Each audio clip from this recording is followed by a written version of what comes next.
시청자 여러분 안녕하십니까. 굿모닝 인포맥스 2부 오늘도 힘차게 문을 열어보겠습니다. 먼저 연합인포맥스 기자군단의 취재팔로 시작합니다. 네, 오늘은 홍경표 기자 나와 있습니다. 안녕하세요. 안녕하세요. 어서 오세요. 네. 자, 우리나라의 수출 효자 종목 가운데 하나죠. 건설 기계가 네. 올해도 굉장히 좀 선전했다고요? 네네. 그 우리가 주로 이제 포크레인이라고 부르는 굴착기, 뭐 휠로더, 불도저 이런 게 건설 기계잖아요. 네. 전 세계적으로 인프라 투자가 활발해지면서 이제 장비 수요, 건설 기계 장비 수요도 늘어나고 있는데요.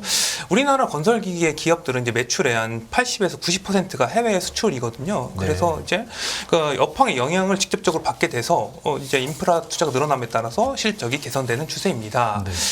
과거 이제 두산 인프라코어에서 이제 HD 현대 인수가 되면서 이제 그렇죠. 이름이 이번에 HD 현대 인프라코어로 바뀌었죠. 네. 네, 올해 1분기 실적이 눈에 띄게 이제 개선이 됐습니다. 올해 1분기 HD 현대 인프라코어의 영업이익은 약 1,500억 원으로 지난해보다 50%가량의 증가를 했고요. 예. 1분기에만 연간 목표치의 40%를 채웠고요. 예. 이게 그 북미 시장과 이제 신흥 시장에서 많이 잘 팔려서 이렇게 된 것이고, 거기다가 그 HD 현대 인프라코어가 주력인 건설기계 이외에 엔진 사업도 이제 진행을 하고 있는데, 예. 그 발전기와 차량용, 방산 등 엔진 수요가 이제 늘면서 이제 방산 그 엔진 그 수익성도 이제 증가하는 추세를 보였습니다. 이에 또 그 HD 현대 인프라코어의 그 빚 의존도가 줄고 또 영업 수익이 개선이 되면서 그 국내 신용평가사들도 상당히 그 HD 현대 인프라코어를 긍정적으로 평가하는 모습을 나타내는데요. 이제 국내 신용평가 3사가 일제히 그 신용등급 전망을 이제 상향을 했어요. 네. 예, 원래 이제 그 HD 현대 인프라코어의 신용 등급이 A-인데요. 이제 A에 걸쳐 있는데 이제 A까지 상향될 가능성이 높아졌습니다. 네. 그렇군요. 해외에서 어떤 인프라 사업이 활발하다 보니까 굴착기 같은 이제 중장비 제조사들이 이제 화랑을 보고 있는 건데, 그럼 다른 회사들도 마찬가지겠네요. 네네. 이제 예. 국내 이제 건설기 3사라고 하면은 제가 말씀드렸던 이제 HD 현대 인프라코어하고 예. 그다음에 HD 현대 건설기계, 이제 네. 두산 밥캣으로 볼 수가 있는데요. 네네. 두산 밥캣하고 저 HD 현대 그 건설기계 모두 이제 실적이 개선되는 모습을 나타냈습니다. 이제 HD 현대 건설기계 올해 1분기 영업이익은 800억 원으로 지난해보다 무려 70% 넘게 이제 증가를 했어요. 예. 이게 역시 그 북미 지역 이제 수출이 이렇게 속하게 늘었고요. 이제 북미 지역 그 HD 현대 건설기계 법인의 판매량은 2배 가까이 이제 증가를 했습니다. HD 현대 건설기계 역시 국내 신용평가사들이 이제 긍정적으로 봤는데 신용등급 전망을 또 상향을 했고요. 또 두산 밥캣 같은 경우도 북미 시장 선전에 이제 호실적을 나타냈습니다. 네. 사실 이 두산 밥캣 같은 경우는 이게 두산그룹이 밥캣을 인수해서 만들어진 그룹이잖아요. 그렇죠. 기업이잖아요. 그렇죠. 그래서 이제 북미 지역의 어떤 그런 화랑에 이제 직접적인 영향을 이제 받게 되는 것이고요. 올해 이제 1분기 영업이익이 약 3,700억 원으로 분기 기준 사상 최대치를 달성을 했습니다. 예. 그 소형 건설 장비와 건설 기계, 포터블 파워가 좀 약진을 했고요. 또 두산 산업 차량도 이제 두산 밥캣 자회사로 이제 보유를 하고 있거든요. 이제 지게차를 이제 두산 산업 차량에서 하고 있는데 이제 미국 제조업 재붕에 힘입어서 잘 팔리고 있습니다.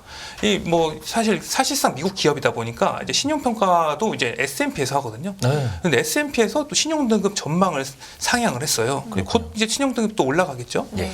네. 그리고 이제 제가 이제 두산그룹을 이제 취재를 할 때, 출입 기자로 취재를 할 때, 이 두산 인프라코가 상당히 알짜 기업이었는데 두산그룹이 상당히 어려움을 겪었었잖아요. 그렇죠. 그래서 이걸 왜 팔지? 뭐 이런 약간 분위기가 시장에 있었는데 이제 지금 이제 두산 밥캣하고 두산 에너빌리티도 상당히 잘 나가고 있어가지고 상당히 좀 아쉬움이 좀 덜할 것 같긴 합니다. 네. 이렇게 잘 나가는 이유가 네. 있을 것 같아요. 뭐 배경이 있을까요? 네, 사실 뭐 아까 말씀드렸다시피 우리나라 건설기계 기업들은 수출 기업이잖아요, 사실상. 그렇죠. 네, 그러다 보니까 아까 말씀드렸던 이제 미국 지역에 상당히 인프라 투자가 늘어나면서 약진한 모습을 나타내고 있습니다.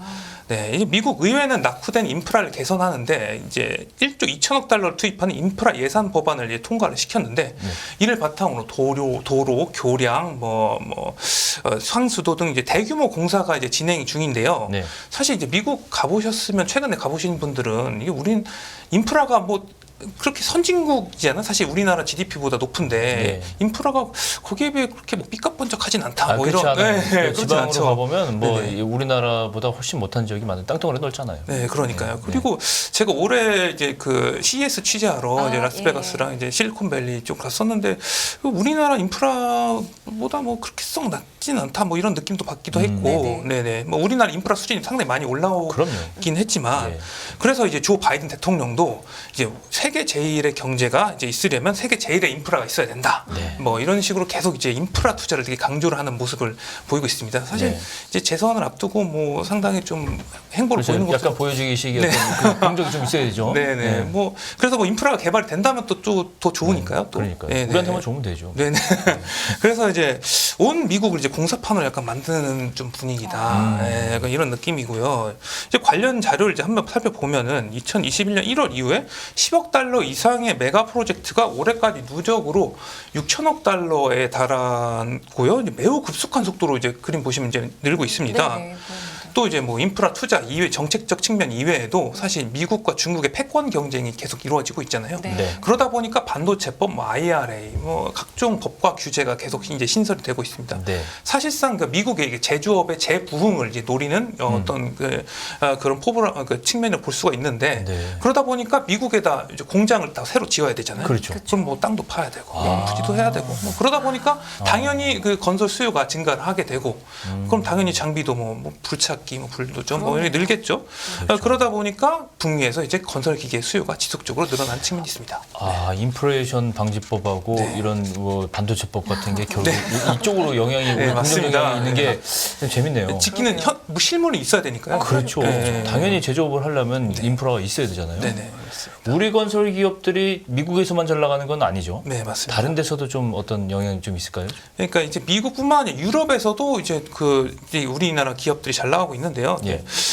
유럽도 이제 그 코로나가 이제 한번 휩쓸고 지나갔잖아요. 네. 그 이후에 이제 좀 경기 부양하기 위해서 그 사상 최대의 그 부양책인 유럽 복구 계획을 이제 추진을 하고 있어요. 예. 이게 우크라이나 또 전쟁이 또 터졌잖아요. 그러다 보니까 에너지 전환 이제 정책을 펼치고 있는데 아, 그러다 보니까 이제 뭐 태양광, 풍력 뭐 다 그 지어야죠. 기계도 다 지어야 되잖아요. 다 새로. 지어야 되고 도로도 또 깔아야 되고. 부지도 지어야 되고 네. 또 거기다가 원자력 뭐 여기 다 이렇게 전환을 하다 보니까 또 새롭게 투자가 또 많이 이루어지고 그러다 보니까 건설과 장비가 또 필요합니다.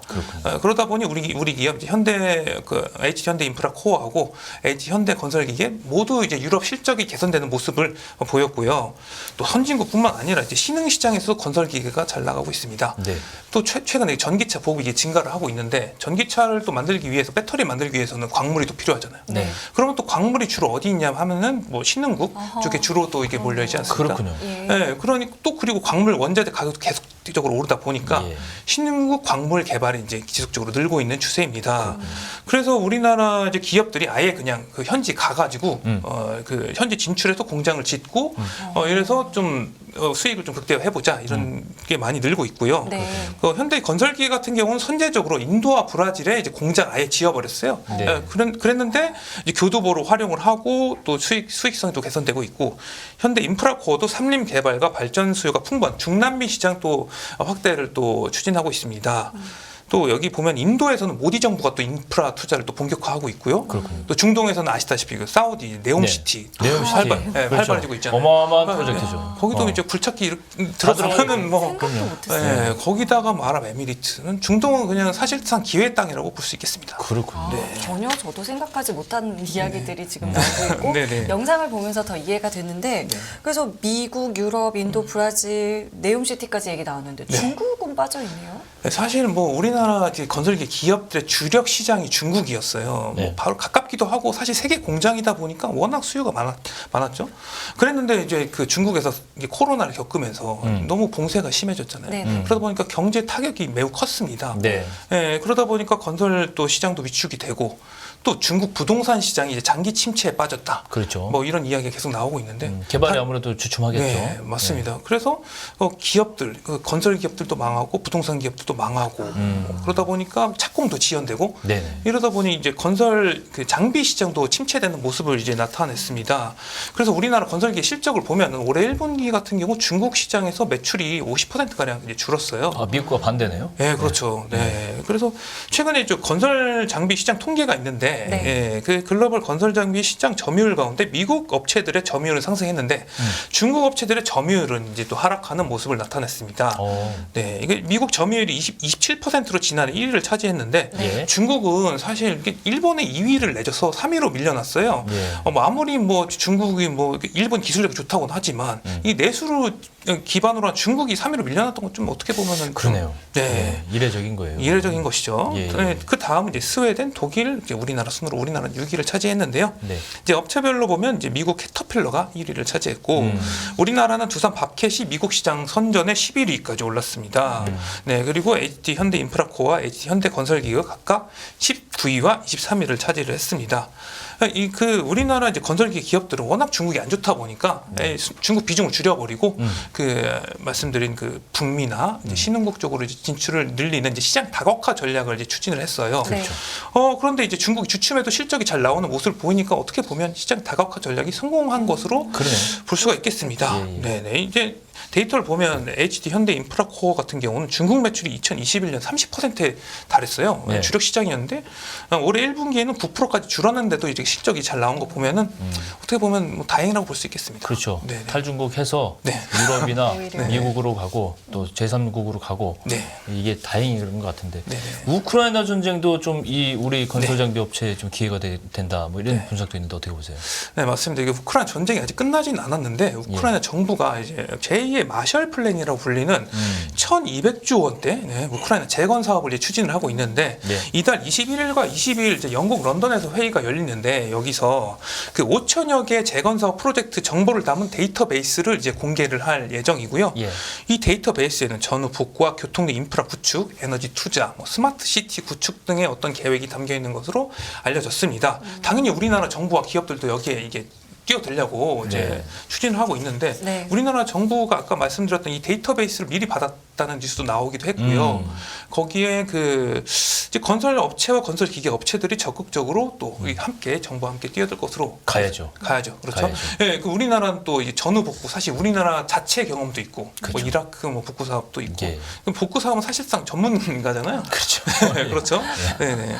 근데 또 이게 아예 이제 우크라이나 인프라부가 우리나라를 직접 찾았습니다. 우리나라 HD 현대건설기 울산 공장을 직접 찾아서 네네. 도와달라. 예, 이제 만약에 재건사를 하게 되면은 적극적으로 좀 진출해 검토해 달라 이렇게 해서 우리나라 그 기업들이 우크라이나 재건으로 인해서 상당히 기회가 많이 찾아올 것으로 이제 예상이 되고 있고요. 예. 또 그 HD 현대인프라코어는 이제 아까 말씀드렸다시피 저 초반에 이제 건설기계뿐만 아니라 엔진도 만들고 있잖아요. 그렇죠. 말씀하셨죠. 근데 HD 현대인프라코어가 현대 로템에 이제 폴란드에 수출하는 K2 전차 엔진을 공급을 해요.